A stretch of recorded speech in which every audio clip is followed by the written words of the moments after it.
podcast too. All right. So, officially, welcome back to our podcast. We are on part 2 of our New Year's resolution topic, or kind of goal setting for the new year. And so much content, I think that we probably could do like 3 or 4. We just kept going and needed to cut back. So, wanted to honor the conversation and keep going in a second part. You know, I just got an email about another goal for the year. What was it? Peloton is now, they're doing 3,000, 4,000, 5,000 minutes. So every minute that you work out, you can track. And because I am who you are, I mean, I just got the email literally 1 minute ago. You're already thinking. Literally. Already down, thinking. It's like, that's 111 45-minute classes, 3 classes a week. It's 37 weeks. And you probably did that math in your head. Maybe, but no, not really. So, it's not fair. So goal number 2, 1,200 miles and the 5,000 minutes on the Peloton. I just want to... Welcome to you. Yeah. That's our challenge. I'll take it. Who gets there So, first? I just want to, a little shout out to your hat, to your 1972. That's backwards. I know it's backwards, but since you can see the sticker on the underneath there, Because I don't take them off. because he doesn't take them off. It's the sticker is on the underneath of the brim for those of you listening at a later time. And wow, It's fun that's facts. some crazy hair. Brad Paisley was born. Crazy. The Godfather is a box office hit, and MASH, the greatest ever show, premieres on CBS. Yep. So Let me just hide, to let me hide that hair. hide that crazy hair. That's what hats are for. All right. So in the first one, I know that we were cut off a little bit on just kind of the goals, what trips you up. We talked about that and how you feel after, kind of why those goals matter really for you. Is there anything more that you wanted to add to that part? I know that we talked about your health and nutrition and the group that you run with, kind of getting back to your 5 a.m. runs. Or do you feel... Love you, Kelly. Love you, Kelly, yeah. Love you, Kelly. Or do you feel good about I could talk for another hour? couple hours. Probably. I'm a chatty Cathy. Probably. About that. Or a persistent Pam. That's who I am. Or Chad. Chad. I'll be Chad. Chatty Chad. That's Yeah. who I am. No, it's like you said, it's the feeling, and you know, it's funny because, you know, I'm actually just hit me in my head is, you know, I don't do sports anymore. I don't have like goal line accomplishments, where I used to, you know, like I said, I did wrestling and jiu-jitsu, and so there was goal line accomplishments for those items. Yeah. Now it's so these are not my goal line accomplishments, so I look forward to, so mentally saying at my age is, you know, I have a goal and I'm looking forward to it, and it's physical, some of them. I mean, some of them are, you know, not eating red meat, cutting down, or hopefully getting rid of Pepsis, are, you know, they're not physical goals. Those are well-being goals, going back to school and finishing because grandma said to. You know, it's a mental goal. Yes. She's looking down, give me a little smile. She does. I'm so certain that she is. Yeah. And she's probably pulling people by the hair, telling them what to do. The ears. No, the hair. She was hair. The back of it, right? I shaved my hair so that she wouldn't pull me by the hair, so then she ended up pulling me by the ear. She's not stupid. Nope. She's bright. She's like, I'll get you, buddy. All right. So what about you? So. It's all about Patricia time. Yeah. So, I think that for me, I definitely have goals for mine, largely business related. I am incredibly goal oriented. Very. If you could see all the stuff that she has around the room, there's goals everywhere. If you walk in the bathroom, there's a goal on the mirror. On the bathroom mirror. There's a goal as you walk in the house. On the door. All right, so downstairs. So here's what changed in me, because I was always relatively goal oriented, but I also always felt like there's plenty of time. I'll do that later. I'll do that later. For example, when I was little, which is incredibly weird because I grew up in a very blue collar family. It was not, neither of my parents were like corporate America. You know, my dad had a fence company, which you would think not blue collar in finance, but absolutely was. He is so honest, probably too honest for his own good on the pricing. But for myself, when I was younger, what I used to say to myself, and only myself, was when I'm older and I retire, I'll write a book. And I don't know where that thought process came from, that I had to wait until I was older and retired to do it, but that was my thought process. So this last year I turned 44. Double four. Double four. Halfway to 88. Halfway to 88. Dale Earnhardt Jr. Yeah, and I think in my mind, I hope and figure that to be half my life. I just assume that I'll at least make it to 88. You're gonna annoy people till about 100. Yeah, and sorry, you're gonna give people, wonderful feelings till 100. Wonderful feelings until 100. Yeah. So something about that hitting 44 this year was a page turner for me. It was we need to get this stuff done now. Let's stop waiting. Even though I do feel like that I'm only halfway through, there's no guarantee that I'm only halfway through.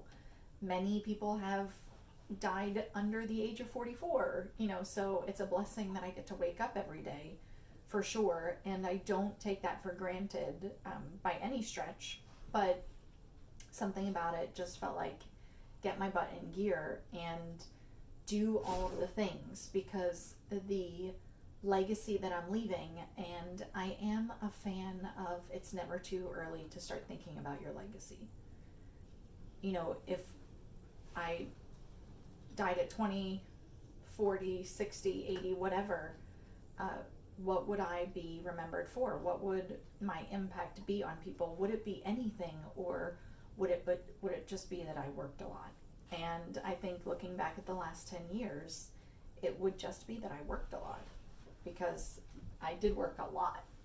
And my rationale was because it was supporting the family and helping, and it was.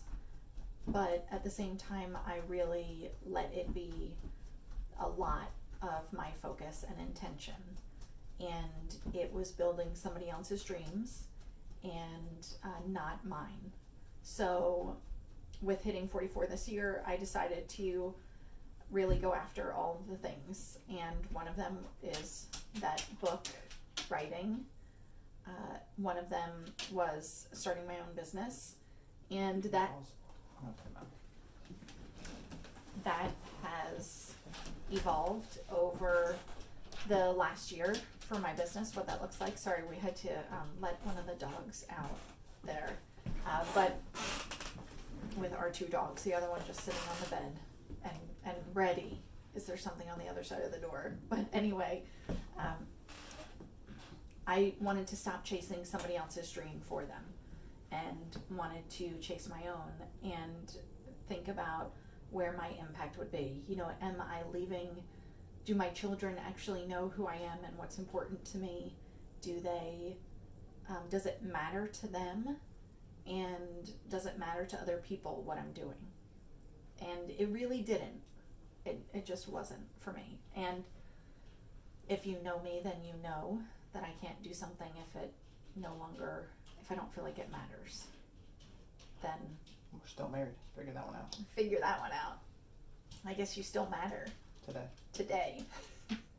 So after 20 some years. So my goals really had to evolve. They were, because I wasn't sure how much I was going to tackle. I wasn't sure how honest I was going to be with myself about which ones I would go for. In the beginning of the year, I wasn't thinking about this podcast, I was thinking about it and the book. I wasn't sure that I was going to be honest and go for it right now, or if I should wait. So, and maybe if you're struggling with that thought too, I would say just really embrace, like, if there's a dream there, then for as cheesy as it sounds, there's no time like the present. You know, there are ways to do it, whether it is, you know, on the side of another full-time job, as you are with going back to college, or running, you know, whatever that looks like. There, you'll make time if it matters, and don't let the excuses talk you out of it or justify not doing it. So for me, a lot of what I had to do was tactical. It had to be, yeah. When I think about my goals, it has to be, you mentioned in the other podcast, you mentioned checking off boxes. And I need to have checkpoints of achieving my goals in small steps. So the first one, maybe not the first one, but one of them, for example, creating the website. One of them, launching. Which was an adventure. That'll be a future podcast. What not to do. I am so on it. Yes. Like, I can totally help you with that the now. errors. we can show you how to err. Well, I wasn't involved. Yeah. Or it would have been a real error. So. Yeah, so I absolutely can do that now, but that, you know, it makes me better. It made me better for sure. So I value that experience. It took a little bit longer than I wanted it to, but now I know what not to do and I can help. So it definitely was a good thing. But yeah, the steps, I need tactical steps. I need for it to not be, you know, this vague goal out in the universe of what something could look like, or else I will never achieve it. And maybe that is everyone, or maybe it's not. You know, maybe it's enough for people to write down that big, crazy goal, but I need to, as we discussed, like, write it down and then back into it. What does it look like? What are all the things? And even down further to what does my day look like? Because now I just went from a very structured, I'll be at meetings all day long in corporate America and get the work done at some other point in the day, because the meetings were 9 to 5, to now really structuring my own day and not allowing myself to get lost in that flexibility, because I went from one extreme to the other. So there were a couple of things that I implemented that made a pretty dramatic difference just in the last few weeks. After, you know, I bought different planners that didn't work, wrote down a to-do list every day, like, just, no, like, there were certain things that just did not work. They just ended up being kind of time wasters. And what worked for me was going after the 3 things that I need to get done in that day, like the 3 biggest priorities, because we'll get all of the other stuff done. But if we're not careful and purposeful, if we don't chase after those 3 big priorities, then that's when we end up doing the 20 completely inconsequential things that needed to get done. Mm-hmm. And that's what I found myself doing on some days, and couldn't kind of figure out the rhyme or reason for why that was happening and how to adjust it. So busy versus impactful. Yes, for sure. So I did a good amount of just research, you know, checking into, like, what are kind of the key contributors to really getting things done. And there were a handful of them that I came across, and one of them actually was a mirror of interval training. And I resonate with that. I understand that. Mirror of interval training? Yeah, interval training. Like mirroring it in the workplace. Not like the mirror that no, you think not a mirror. Oh.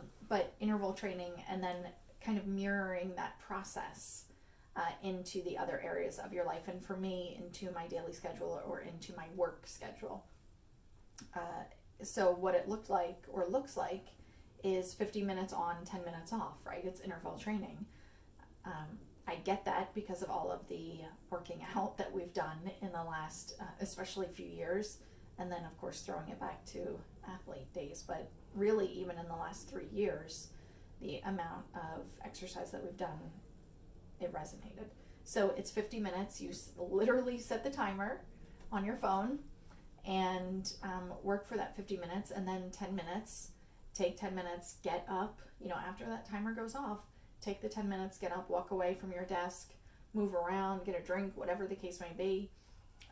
I even threw in some laundry during those times. Like, it was literally, when I started doing it, the most effective and efficient that I had been, productive, everything that I had been prior, from that day versus prior.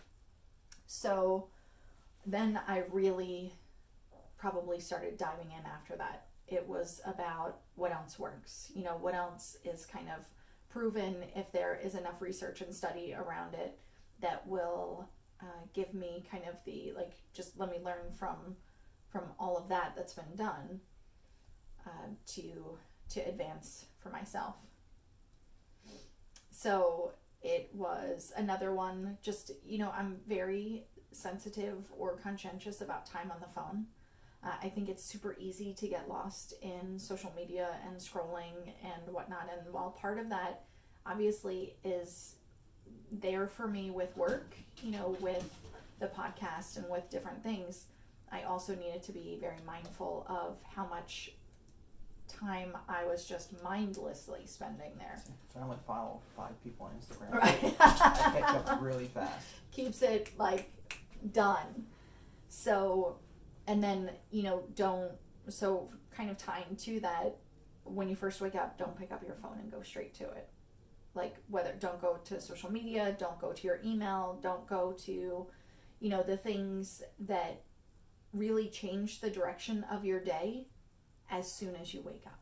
Get you hostile to start your day, possibly. Yeah, it really takes your day captive, because then for the entire day, you end up either kind of mindlessly doing nothing or thinking about those emails that you have to take care of, or those things. Or how come Sally's so much good stuff going on and I don't? Sure. Damn Sally. Absolutely. Pam. Yeah. So it is, that was definitely one of them. So not to pick it up for an hour. So during that time, during that hour, I do journal, I do the Peloton, which we probably will talk a little bit about the Peloton every single time. We are big believers and big fans of it, and I really am kind of spoiled. I really like the commercial. Yeah. Sorry. I'm fine with the commercial. I don't know if we get bad votes on this yeah. stuff, but I'll make it a couple thumbs down. But I think the commercial is for people that, that didn't like it, don't necessarily understand the community behind the Peloton. But anyway, I am spoiled by the fact that I can walk downstairs at any time and start a ride with a boss instructor and get it done, and then go right back up to whatever it is that I need to do. So anyway, the morning would be a little bit of journaling, a little bit of the Peloton, and a little bit of time with God. And then after that hour, then it's dive in. And dive into work stuff. So for that. Still not looking at the phone stuff? Or is that part No, of at that stuff? point, after the hour, looking at the phone, checking, then, assessing, okay, what's going to come first. But during my journaling, I've already planned for my most important things that day, my 3 most important things. So my mindset is already on the right path, and it's harder for me to be distracted. And then kind of on the flip side at night, because my phone is my alarm, as probably most of us would be the case these days. If I even have a moment of can't sleep, I used to be far worse about this. I used to just pick it up immediately and just start scrolling, can't sleep. Maybe wake up your husband with and the bright maybe light. wake up my husband with the bright light. And now it really takes a lot. I have to be awake for 30 minutes before I am picking up that phone. And even then now, I just won't pick it up, but for the most part. But I've started backing up the time. So you'd mentioned previously about, when you come home, when you eat, when you Peloton at night, I started backing up what I do before bed so as not to stimulate my brain. Because for me, falling asleep was pretty challenging. I would get into bed, and because I was right off of my phone, I would be thinking about, kind of for the first time in, a few hours or whatever, okay, what are all of the things that I need to do tomorrow? What did I not get done today? It's the list that goes through my head, and it would stimulate me even further, and I really couldn't sleep. So now opposites there. Yeah, I know, you fall right to sleep. So now what I do is absolutely no TV, no phone, nothing for the hour before bed, which can be a challenge because you do not follow the same. But hello, Duke basketball. Duke basketball, they are always on late. So anyway, because of the best game. But if I am reading, then even if you're watching TV, if I'm reading, it doesn't bother me. So, and the reading just helps me, even though I'm reading, I'm not really a fiction reader.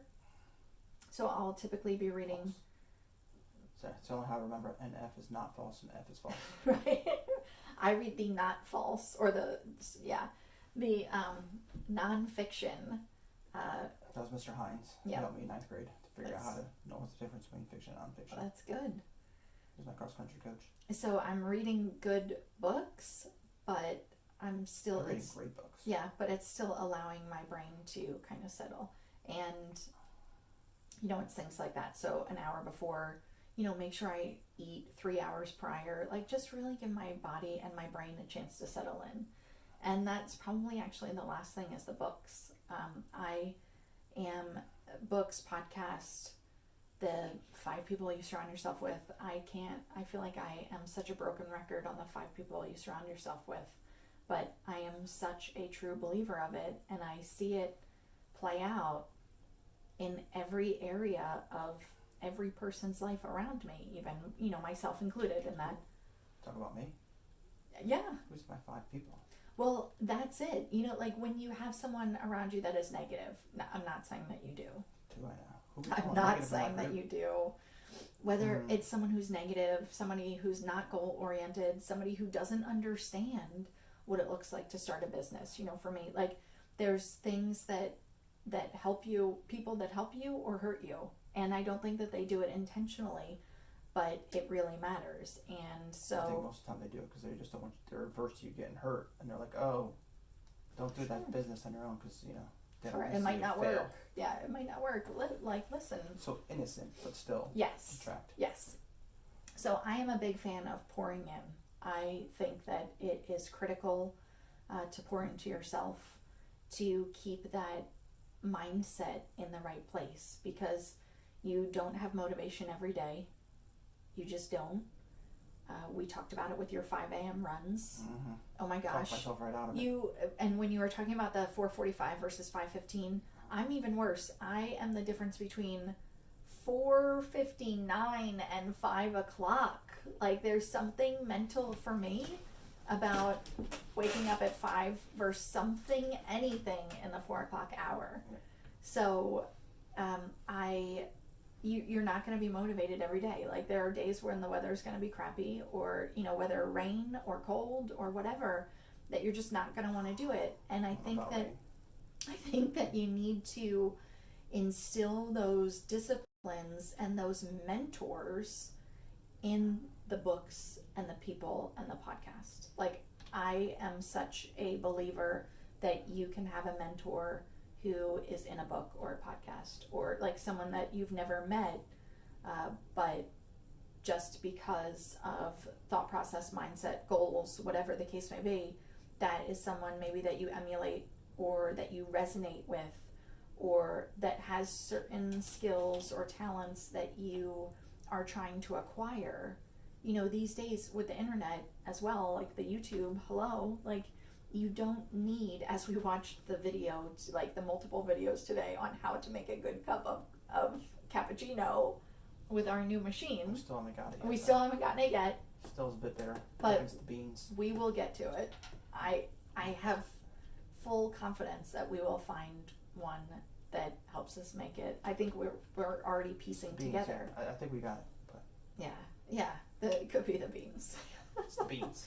So, you know, those things are critical to me. I see the difference in myself when I am not doing those things. And they're so simple, ridiculously simple, you know, that you would think that it doesn't even necessarily matter for touching your phone for the hour before bed or the hour after you wake up, or...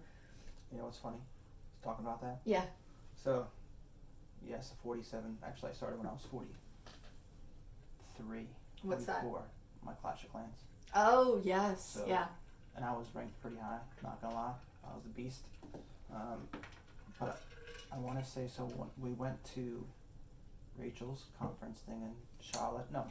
The Rise Business Conference, yeah. Yeah, which was hysterically funny. But, so. Which was ridiculously awesome. Well, I like that guy, Trent. Yes. He seems real. And the one girl I thought was kind and Brendan. Well, the hysterical. one girl. Oh no! I'm talking. So they sat. So Trent sat behind us at one section. And Mally. And Mally. So I'm not gonna lie. So when I first heard Mally, I was like, she's kind of airheadedness, but you can edit this out later. But when she came down, she was like such a nice person. She was so personable, highly intelligent. She was. I think she was super nervous. I think that's the on. I don't know if that was maybe her on-stage persona or she was nervous. I think she was so nervous. But she came down and we talked for. I know it was 30 seconds. I'm not talking. We didn't. You know, I'm not. You know, VIP high access to everybody. She let us take pictures. She gave 30 seconds worth of time, but in that 30 seconds, I can clearly see. Yeah. You know, the level that she had was way up there. And but go ahead. I'm not done yet. All right, go ahead. Give me some time. Yep. 35 minutes later, you were still talking. Yeah. So I dropped my Clash of Clans, and Clash of Clans was to me, you wake up in the morning, play a little bit, at lunchtime at work, I'm bored, play a little bit, come home at night before play a little bit. So I stopped playing. So it has to be, what's that, like 3 months now? Yeah. So I haven't Which played is Clash. huge. Yeah, huge. my town hall was a beast. So, you so I played a lot. all the time. I played a lot. I was pretty good. And I got huge satisfaction out of it being pretty good. Mm-hmm. And it was a competitive thing, you know, very, you know, how to be better than everybody else. But for the first 30 days, I was like bored. I'm like, oh my God, I've just freed up 3 or 4 hours of my day. Yes. 3 or 4 hours. So what am I going to fill it up with? So I filled it up with, I think it was college football. Yeah. So again, mindless. And again, I love college football. College football's half a steps behind college basketball. But it was a space filler. Yeah.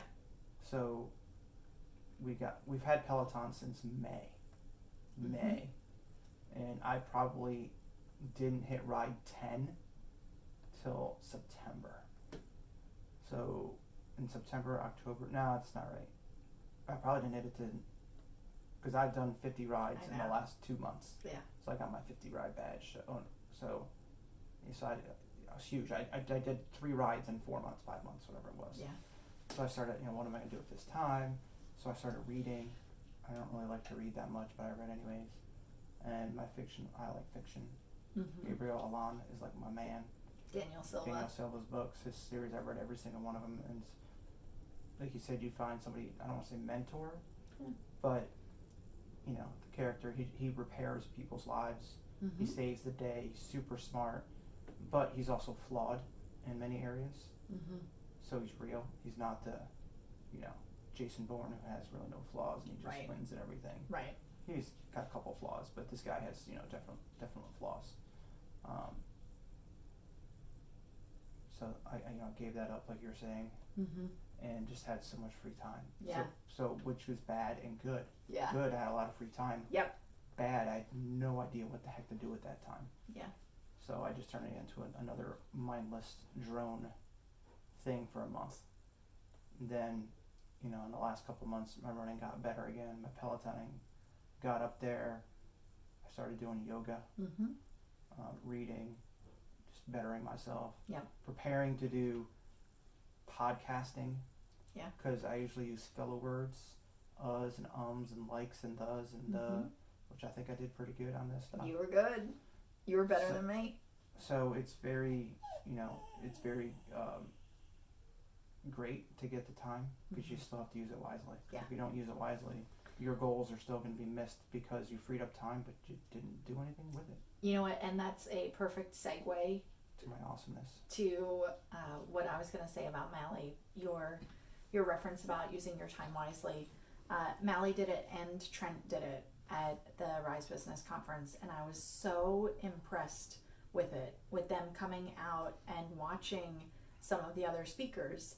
They themselves were there to learn and be better and to better themselves, just like the rest of us were. And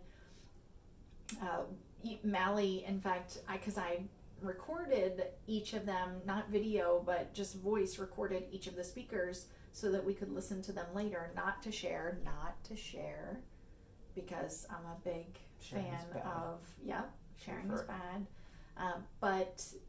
And we have listened to them again, but because it's Brendan Burchard. His ridiculously hysterical jumping out of the plane story, I still die laughing over. But anyway, that Mally, you hear her so often on my recording where she was like, yes, like just agreeing and kind of cheering on that thought process. Do you want to let him out? So the other dog that needs to go out and see the boys who just got home. But I was such a fan of that. And you talk about using your time wisely and with a goal to better yourself. I had such huge respect for her and Trent that did that. She was out for a lot of it. Trent was out for some of it for sure. But just because she was directly behind me, so I knew when she was out for it. And because she did talk to us. Trent would be bigger though. She did talk to us a couple times because he played football before. He played football for Baylor, not just football. He played for the University of Baylor. So, and then a short stint in the NFL. But yeah, so using your time wisely, that kind of all speaks to it. That's, I think, one of my biggest goals and one of the things that trip me up the most is using my time wisely.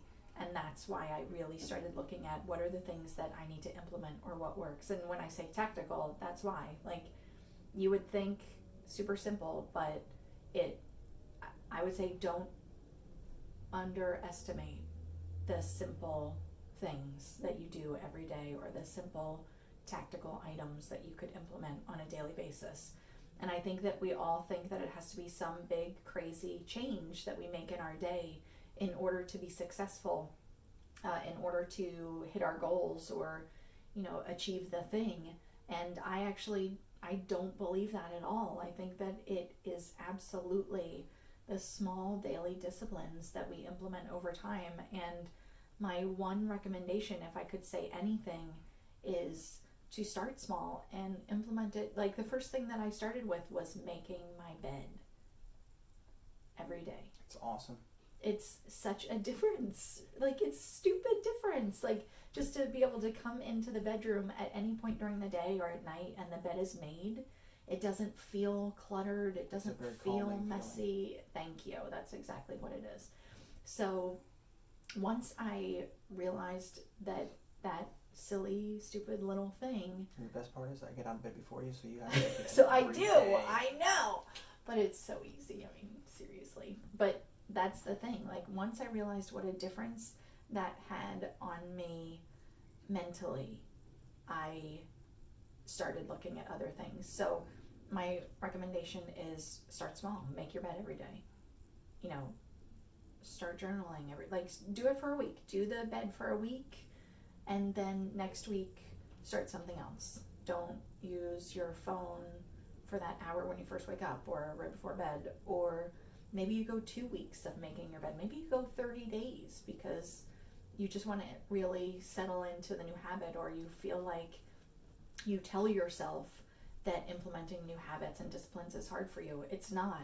There's a very good habit somebody just said. What's that? This year, 2020, how long can you go without hitting the snooze? Oh, that's a good one. Just getting up. Because I don't remember, one of the people at that conference was, they force themselves out of the bed within 10 minutes with the alarm going off. I can't remember who it is. But it doesn't matter. So here nor there. Yeah. So no snooze. Because actually, I think I just turned it off. Yeah. I don't even use snooze. I just get up whenever I get up on the weekends. But don't use snooze for 2020. Get up. make I it. like that. So, but it also is, you got to be careful of those people that set stupid. Oh, I'm gonna set my thing so I can do 3 snoozes. Well, then if you know you're gonna get up at 5:15, just set it for set your alarm 5:15. for 5:15, and get up. Yeah.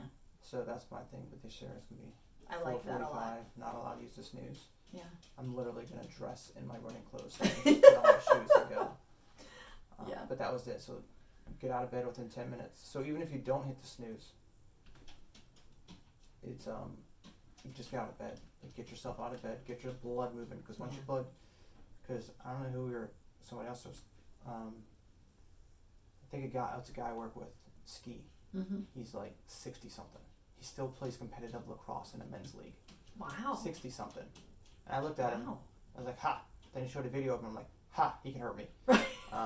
But every day he does the practice of when his arm goes off, he stretches in the bed for like 10 minutes. Yep. Whatever it is. Yep. And then he's out of bed within that. So he's one of the people, even without being one of those, hey, get out of bed within 10 minutes from that show, he gets out and starts his day. But it's that start.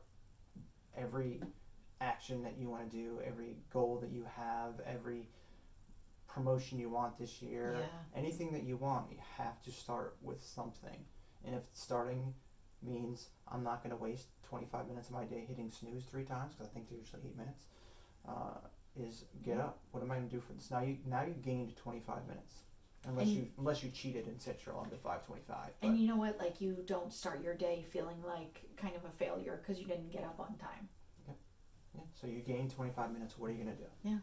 Are you going to go for a run? Are you going to go read? Are you going to journal? Are you going to, read? When I say read, it's like your book, or you wanted to learn something new. So go hit. And I know you don't like to get on the internet early, but if you're doing research on a particular subject or something to that matter, like, you want to eat healthier, but you don't know how to get your protein because you don't eat red meat and fish anymore. Right. And then you learn about lentils. And lentils are wonderful. Yep. So I think that's our thing for and I've already started that too. If you notice that I've gone right up the last few days is no more snooze. I don't know how to turn it off, snooze, and not allow snooze to happen on my phone. I don't think it's an option. You either, not to be funny, but you either swipe left or right. Well, that just turns it off. No, left snoozes. I know. One of them snoozes and one of them shuts it off. I know. Well, I'm just saying, shut it off and go back to bed is as bad as snoozing. Yeah. So I'm just saying, no, snooze. Sorry. You can't just get it up and swipe left and right. Yeah, like that that's one app, kind of funny. I know. But that's like 2 very small things, but you gain 25 minutes of your day. Yeah. And I don't have math in front of me, but 25 minutes a day, 365 days, that's 180 hours. See. 24, that's like 8 extra days a year you gain after that. That's crazy. More, who knows how many, but just for some small, don't hit snooze 3 times like people normally do. Yeah. Tip from your Uncle Marty. Yeah. All right. That's all I got. I think that's all I got too. So until next time. Until next time, the Muraski clan. What's the name of our podcast? It's the Marty one-man show. No. What is it? Thrive. I like Thrive. Because you reap what you sow. Yeah. And then if it thrives, it's because you did proper preparation. And I think that you can thrive in kind of any These area. are the after hours scenes. Yeah. You can thrive in any area of your life. And if you have the right mindset. If you have the right mindset, and that it, maybe some people think that it doesn't matter, but if it matters to you, then it matters. Matters to me, then it matters. Yeah. Don't listen I'll to go what with other that. people say.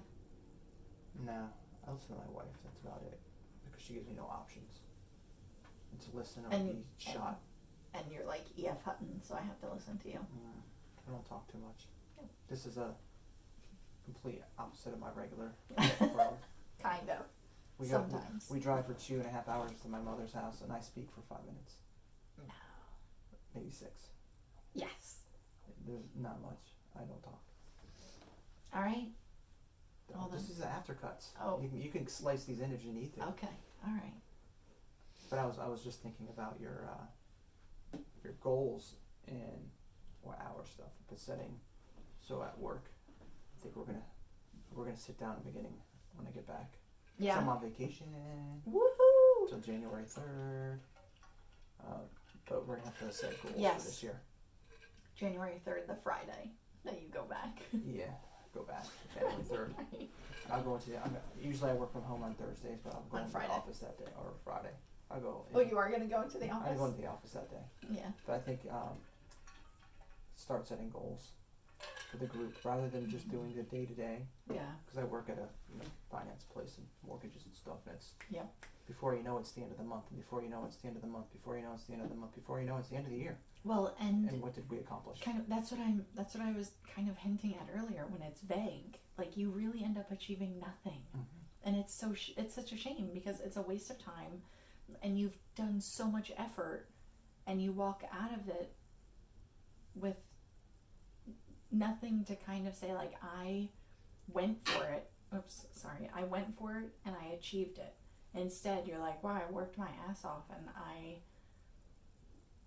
kind of have nothing. And I think that's when you burn out, and that's when your kind of work ends up suffering.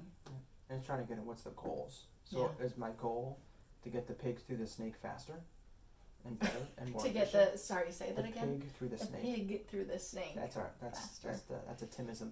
Okay. To get the pig through the snake. Mm-hmm. So my job is beginning to end just has to get through. Mm-hmm. What goals are there, or are my goals to make my people more self-reliant or self-sufficient? I guess self-sufficient. Mm-hmm. Make them better individuals there. Right.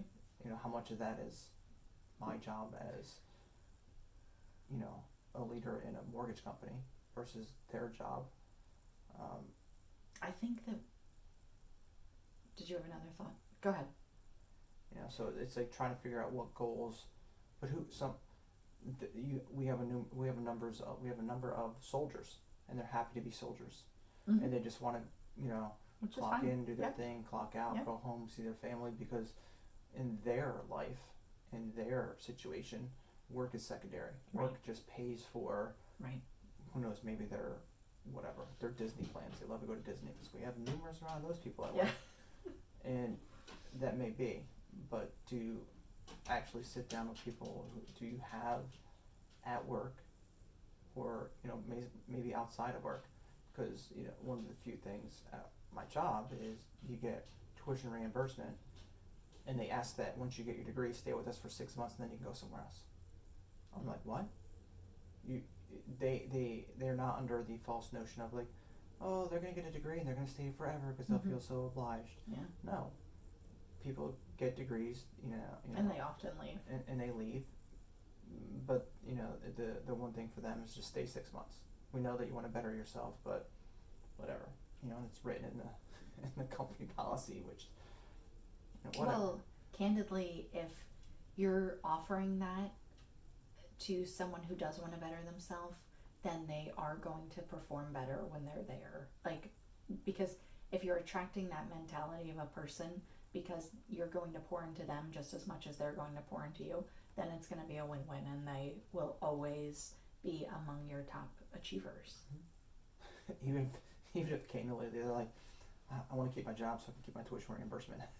So whatever the motivation. So whatever the motivation is for me as a leader, I get them to Right. Still produce at a high level. Yeah. Or at least be where they're supposed to be. Yeah. So they want that reimbursement. Yeah. They want to better themselves, and whether it's they're getting a finance degree or whatever, we're only allowed certain degrees Mm-hmm. that actually fall into the realm Sure. of what our company does. You can't get yourself a teacher's degree. A physical therapist degree. No. No. You can. There's a couple odd ones in there. City planning. I didn't realize that was a degree, but we allow that I mean, as that's a degree for It's a hedge fund corporation. strange. But hey, more power to you. You make people happy. Mm-hmm. So that would be one of my first things going back is getting my leaders, my manager together, and just sitting down saying, what goals do we have this year? Mm-hmm. Short term, middle term, long term, end of the year. Mm-hmm. What goals do we want? What goals do we have? Where do we see our future? And it might decide whether some people are where they're at or some people are moving on. Yeah. Because if they don't have long-term goals for themselves, or they just don't give a rat's butt, all right, it might be a different goal, but if they're trying to better themselves, And you could have that and still be in your same position. Like as your point earlier, it's okay if your goal is to just do really well in your position. Mm-hmm. The difference is when you I don't just don't want to care. get fired. Right, like I don't really care I'm what just goes on here in the to company. show up, to get my paycheck, Yep. and that's it. I don't care about you. I don't care about the company. I don't care about what our company goals are or our team goals. Like then, that just brings everybody down. It's toxic to everybody. Mm-hmm. So. And now it's a wrap. The eyes, scary eyes.